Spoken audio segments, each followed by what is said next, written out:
Audio Jungle.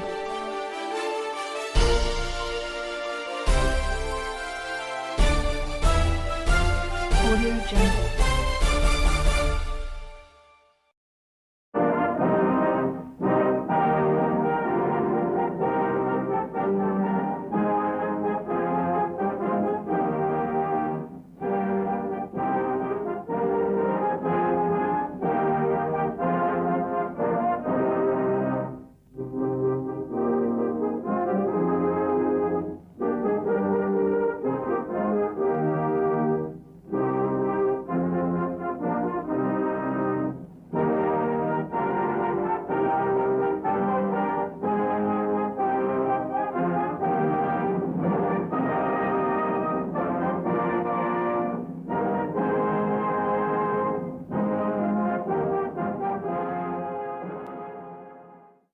प्यारे देशवासियों, नमस्कार। आज से 5 साल पहले आप सबने मुझ पर अपार भरोसा जताया था और अपने निर्वाचित जनप्रतिनिधियों के माध्यम से मुझे भारत के राष्ट्रपति के रूप में चुना था। आज मेरा कार्यकाल पूरा हो रहा है। इस अवसर पर मैं आप सभी के साथ कुछ बातें साझा करना चाहता हूँ। सबसे पहले मैं आप सभी देशवासियों के प्रति तथा आपके जनप्रतिनिधियों के प्रति हार्दिक कृतज्ञता व्यक्त करता हूँ। पूरे देश में अपनी यात्राओं के दौरान नागरिकों के साथ हुए संवाद और संपर्क से मुझे निरंतर प्रेरणा मिलती रही। छोटे छोटे गांवों में रहने वाले हमारे किसान और मजदूर भाई बहन, नई पीढ़ी के जीवन को संवारने वाले हमारे शिक्षक, हमारी विरासत को समृद्ध बनाने वाले कलाकार, हमारे देश के विभिन्न आयामों का अध्ययन करने वाले विद्वान, देश की समृद्धि बढ़ाने वाले उद्यमी, देशवासियों की सेवा करने वाले डॉक्टर व नर्स, राष्ट्र निर्माण में संलग्न वैज्ञानिक व इंजीनियर, देश की न्याय व्यवस्था को योगदान देने वाले न्यायाधीश व अधिवक्ता, प्रशासन तंत्र को सुचारू रूप से चलाने वाले सिविल सर्वेंट्स, हर वर्ग को विकास से जोड़ने में सक्रिय हमारे सामाजिक कार्यकर्ता, भारतीय समाज में आध्यात्मिक प्रवाह को बनाए रखने वाले सभी पंथों के आचार्य व गुरुजन, आप सभी ने मुझे अपने कर्तव्यों का निर्वहन करने में भरपूर सहयोग दिया है। संक्षेप में कहूँ तो समाज के सभी वर्गों का मुझे पूरा सहयोग, समर्थन व आशीर्वाद मिला है। मेरे मस्तिष्क में वे सभी क्षण विशेष रूप से अंकित रहेंगे जब मेरी मुलाकात अपनी सेनाओं, अर्धसैनिक बलों तथा पुलिस के बहादुर जवानों से होती थी। उन सभी में देश प्रेम की अद्भुत भावना देखने को मिलती है। अपनी विदेश यात्राओं के दौरान जब भी प्रवासी भारतीयों के साथ मेरा मिलना हुआ, हर बार मुझे मातृभूमि के प्रति उनके गहरे प्यार और अपनेपन का एहसास हुआ। देश के सर्वोच्च नागरिक पुरस्कार समारोहों के दौरान मुझे अनेक असाधारण प्रतिभाओं से मिलने का अवसर मिला। वे सभी पूरी लगन, अटूट समर्पण और दृढ़ निष्ठा के साथ एक बेहतर भारत के निर्माण में सक्रिय हैं। इस प्रकार अनेक देशवासियों से मिलने के बाद मेरा यह विश्वास और भी दृढ़ हुआ कि हमारे निष्ठावान नागरिक ही वास्तविक राष्ट्र निर्माता हैं और वे सभी भारत को बेहतर बनाने के लिए प्रयासरत हैं। ऐसे सभी निष्ठावान देशवासियों के हाथों में हमारे महान देश का भविष्य सुरक्षित है।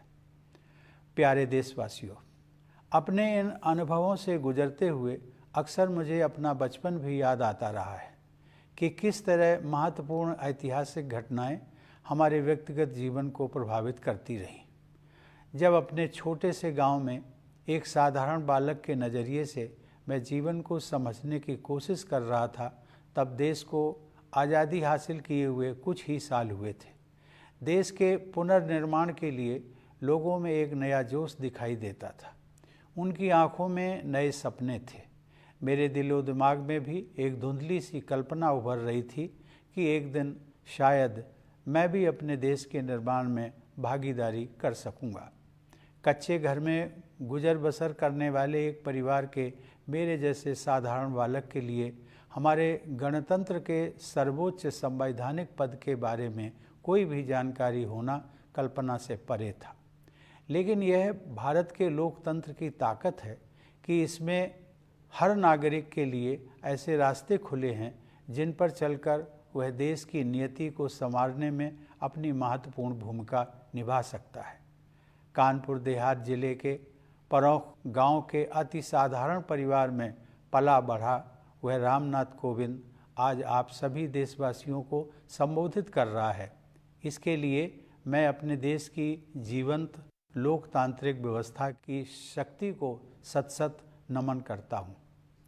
चूँकि मैंने अपने गांव का उल्लेख किया है तो मैं इस बात का भी उल्लेख करना चाहूँगा कि राष्ट्रपति के कार्यकाल के दौरान अपने पैतृक गांव का दौरा करना और अपने कानपुर के विद्यालय में वयोवृद्ध शिक्षकों के पैर छूकर उनका आशीर्वाद लेना मेरे जीवन के सबसे यादगार पलों में हमेशा शामिल रहेंगे। इसी साल प्रधानमंत्री जी भी मेरे गांव परौख आए और उन्होंने मेरे गांव की धरती का मान बढ़ाया। अपनी जड़ों से जुड़े रहना भारतीय संस्कृति की विशेषता है। मैं युवा पीढ़ी से यह अनुरोध करूंगा कि अपने गांव या नगर और अपने विद्यालयों तथा शिक्षकों से जुड़े रहने की इस परंपरा को आगे बढ़ाते रहें। प्यारे देशवासियों, आजकल सभी देशवासी आज़ादी का अमृत महोत्सव मना रहे हैं। अगले महीने हम सब भारत की आज़ादी की 75वीं वर्षगांठ मनाएंगे। हम 25 वर्ष की अवधि के उस अमृत काल में प्रवेश करेंगे जो स्वतंत्रता के शताब्दी वर्ष अर्थात 2047 में पूरा होगा। ये विशेष ऐतिहासिक वर्ष हमारे गणतंत्र के प्रगति पथ पर मील के पत्थर की तरह है। हमारे लोकतंत्र की ये विकास यात्रा देश की स्वर्णिम संभावनाओं को कार्य रूप देकर विश्व समुदाय के समक्ष एक श्रेष्ठ भारत को प्रस्तुत करने की यात्रा है। आधुनिक काल में हमारे देश की इस गौरव यात्रा का आरंभ ब्रिटिश हुकूमत के दौरान राष्ट्रवादी भावनाओं के जागरण और स्वाधीनता संग्राम के साथ हुआ। 19वीं शताब्दी के दौरान पूरे देश में पराधीनता के विरुद्ध अनेक विद्रोह हुए। देशवासियों में नई आशा का संचार करने वाले ऐसे विद्रोहों के अधिकांश नायकों के नाम भुला दिए गए थे। अब उनकी वीर गाथाओं को आदर सहित याद किया जा रहा है। 19वीं सदी के अंतिम तथा 20वीं सदी के आरंभिक वर्षों में नवीन जन चेतनाओं का संचार हो रहा था और स्वाधीनता संग्राम की अनेक धाराएं प्रवाहित हो रही थीं। वर्ष 1915 में जब गांधी जी स्वदेश लौटे, उस समय देश में राष्ट्रीयता की भावना और भी प्रबल हो रही थी। अनेक महान जन नायकों की उज्ज्वल आकाश गंगा का जैसा प्रकाश हमारे देश को 20वीं सदी के आरंभिक दशकों में प्राप्त हुआ, वह विश्व इतिहास में अतुलनीय है। जहाँ एक और आधुनिक युग के एक ऋषि की तरह गुरुदेव रवींद्रनाथ टैगोर हमारी सांस्कृतिक विरासत से देशवासियों को फिर से जोड़ रहे थे, वहीं दूसरी ओर बाबा साहब भीमराव आम्बेडकर समानता के आदर्श की ऐसी पुरजोर वकालत कर रहे थे जैसा अधिकांश विकसित देशों में भी दिखाई नहीं दे रहा था।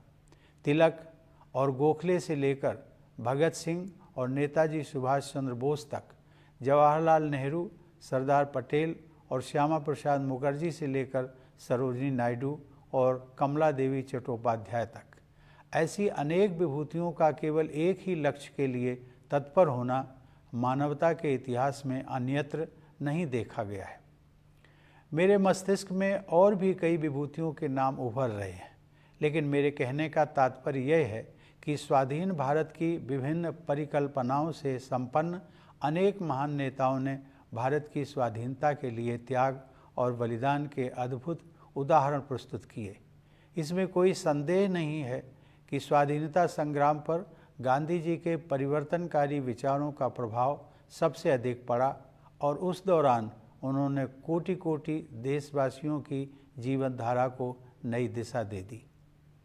देवी और सज्जनों, लोकतंत्र के जिस पथ पर हम आज आगे बढ़ रहे हैं, उसकी रूपरेखा हमारी संविधान सभा द्वारा तैयार की गई थी।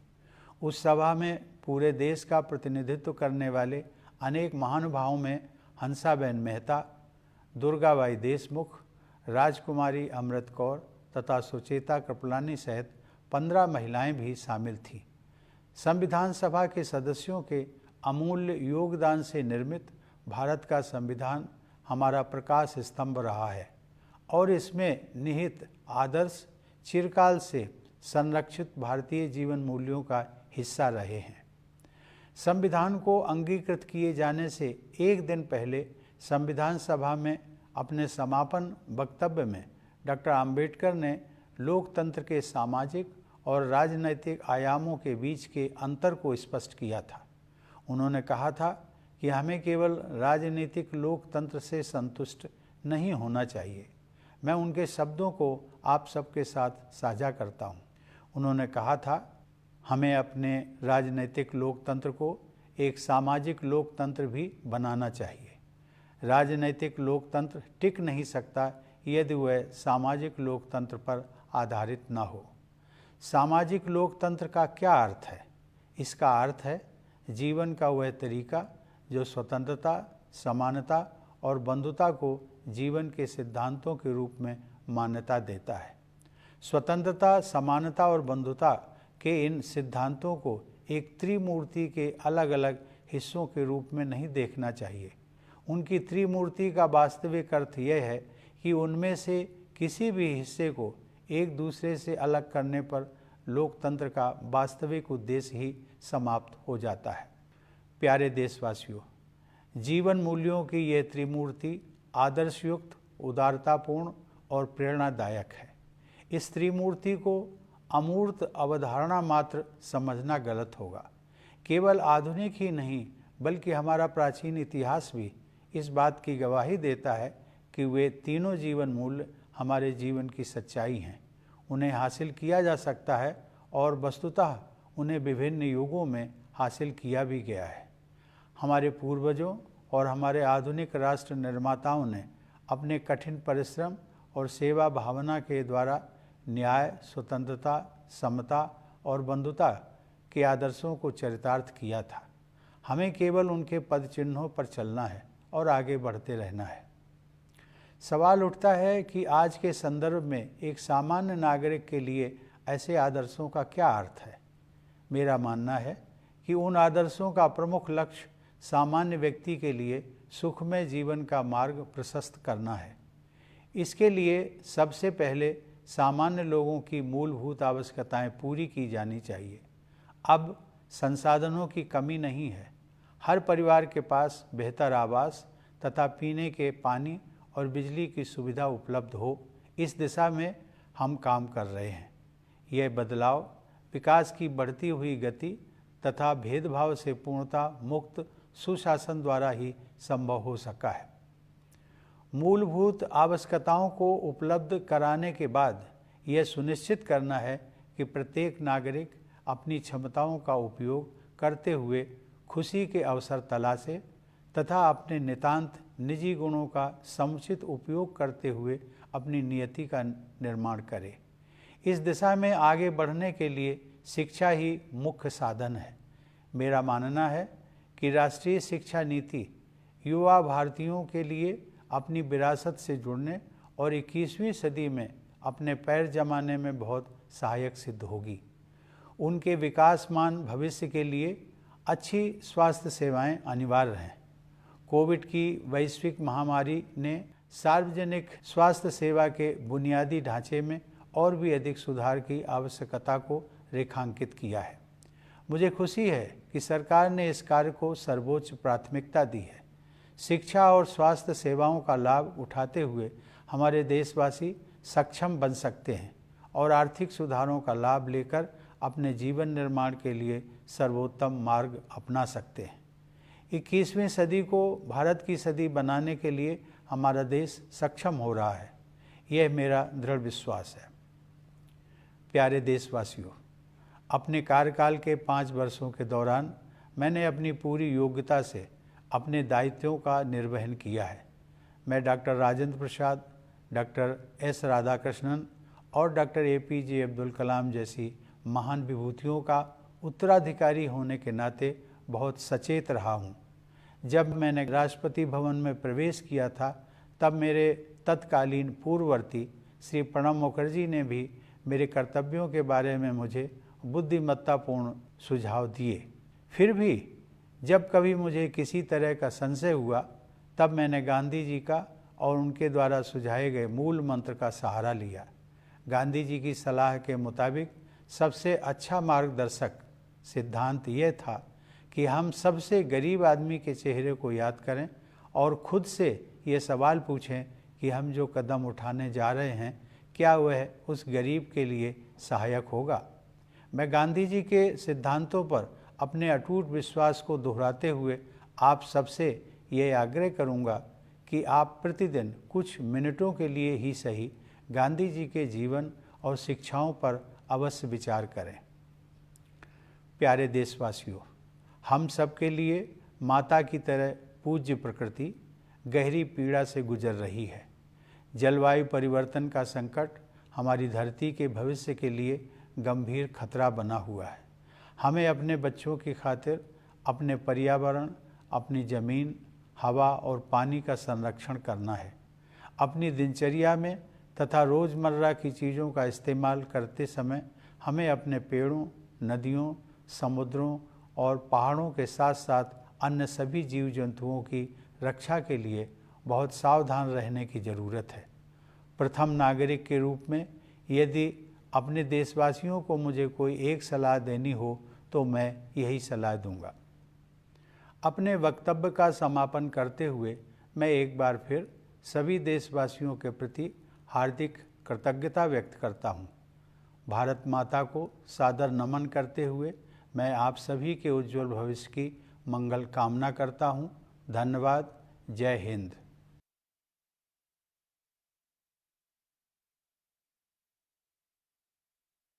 Dear fellow citizens, Namaskar. 5 years ago, you had reposed immense trust in me and chose me as the President of India through your elected representatives. As I demit my office at the end of my term, I wish to share a few ideas with you all. Let me begin by expressing my deep gratitude to all fellow citizens and elected representatives. I have been inspired and energized by my interactions with citizens during my visits across the country. Farmers and workers from small villages, teachers shaping young minds, artists enriching our legacy, scholars investigating various facets of our country, business people creating wealth for the nation, doctors and nurses serving the people, scientists and engineers engaged in nation building, judges and advocates contributing to the justice delivery system of the country, civil servants who run the administration smoothly, our social workers actively connecting every social segment with development, preachers and masters of all sects who maintain the flow of spirituality in Indian society, you all have continuously helped me discharge my duties. In short, I received full cooperation, support and blessings from all sections of society. I will especially cherish the occasions when I had an opportunity to meet our brave Jawans of the armed forces, paramilitary forces and the police. Their patriotic zeal is as amazing as it is inspiring. During my visits abroad, whenever I spoke with members of the Indian diaspora, I found their love and concern for the homeland very touching. During investiture of civil awards, I had an opportunity to meet some of the most exceptional minds at work. With diligence and dedication, they are busy creating a better tomorrow for their fellow Indians. All these reaffirm the belief that the nation is, after all, composed of its citizens, and with each of you is striving to make India better and better. The nation's great future is secure. These experiences remind me of my childhood and how grand historical events shape our individual lives. When I was growing up in a small village, the nation had only recently achieved independence. There was a fresh wave of energy to rebuild the country. There were new dreams. I too had a dream that one day I would be able to participate in a meaningful way in this nation building exercise. A young boy living in a mud house could not have any idea about the highest constitutional office of the Republic. But it is the testament to the strength of India's democracy that it has created pathways to let each citizen take part in the shaping of our collective destiny. If that Ramnath Kovind from village Paronk is addressing you today, it is solely thanks to the inherent power of our vibrant democratic institutions. Since I have mentioned my village, let me also add here that among the most memorable moments of my life has been visiting my home during my term and touching the feet of my teachers at Kanpur to seek their blessings. This year, the Prime Minister also honored my village, Paronk, with his visit. This connection with our roots has been the essence of India. I would request the younger generation to continue this tradition of staying connected with their village or town, their schools and teachers.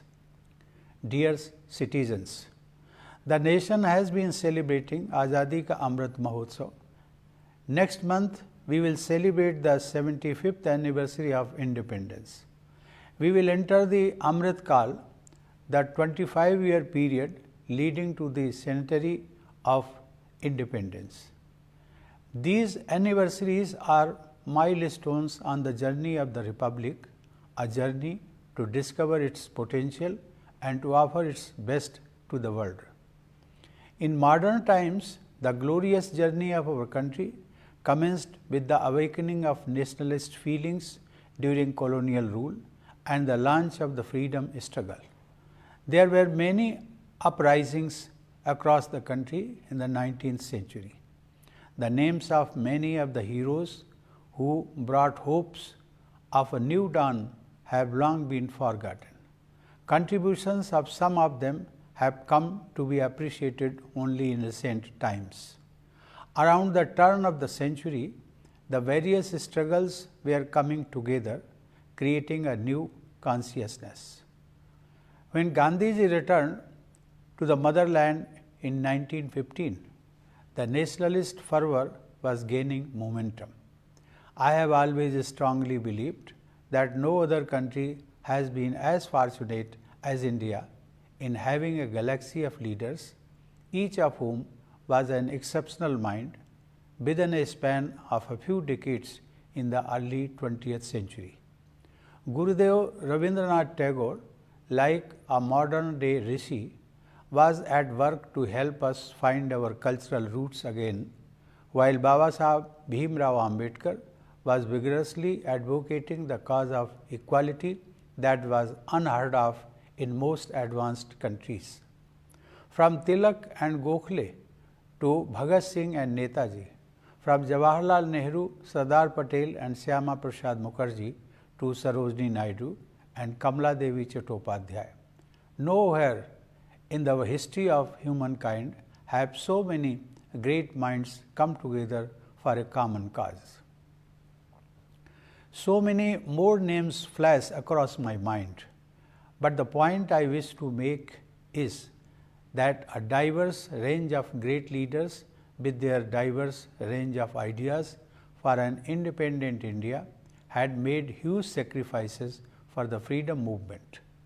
Gandhiji, of course, was the one whose transformative ideas influenced the outcome the most and who changed so many lives in the process.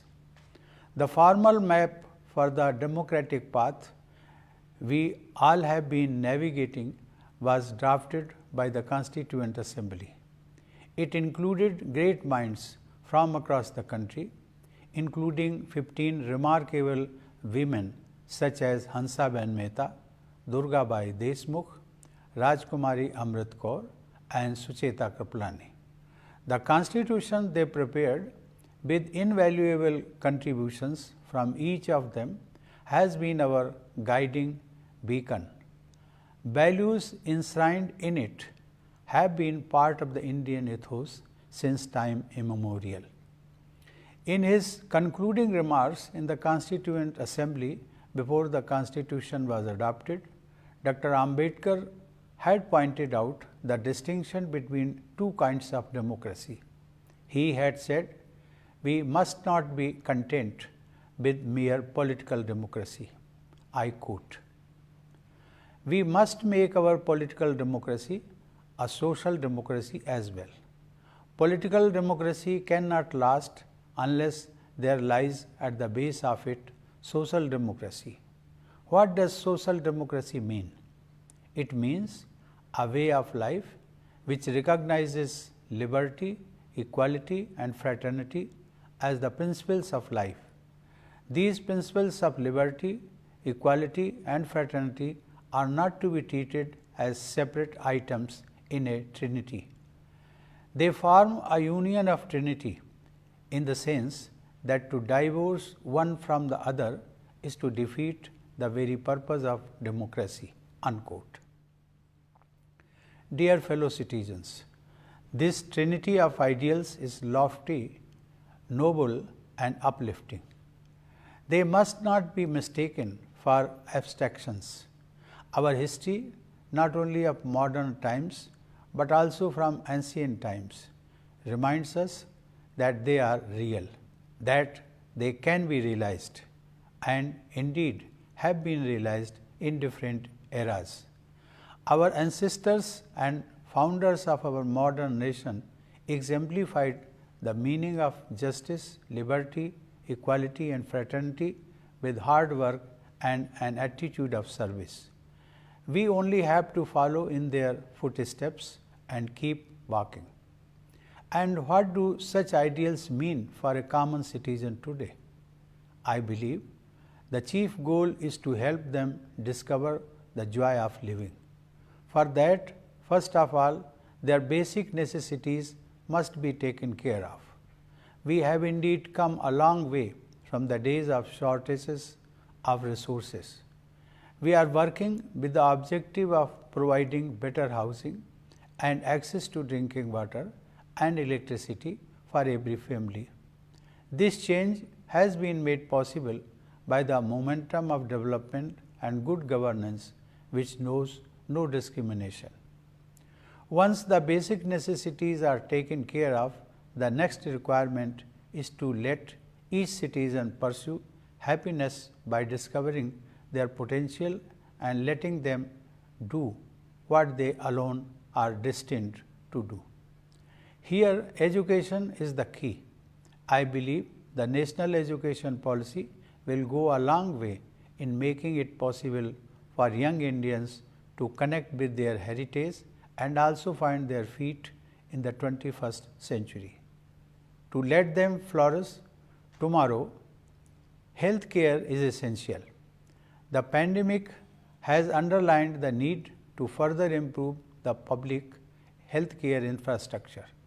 I am glad that the government has accorded top priority to this task. Once education and healthcare are in place, economic reforms will let citizens find the best course for their lives. I firmly believe that our country is getting equipped to make the 21st century the century of India. Dear citizens, during the 5 years of my term, I have discharged my responsibilities to the best of my ability. I have been conscious of being a successor to great icons like Dr. Rajendra Prasad, Dr. S. Radhakrishnan and Dr. APJ Abdul Kalam. When I entered the Rashtrapati Bhavan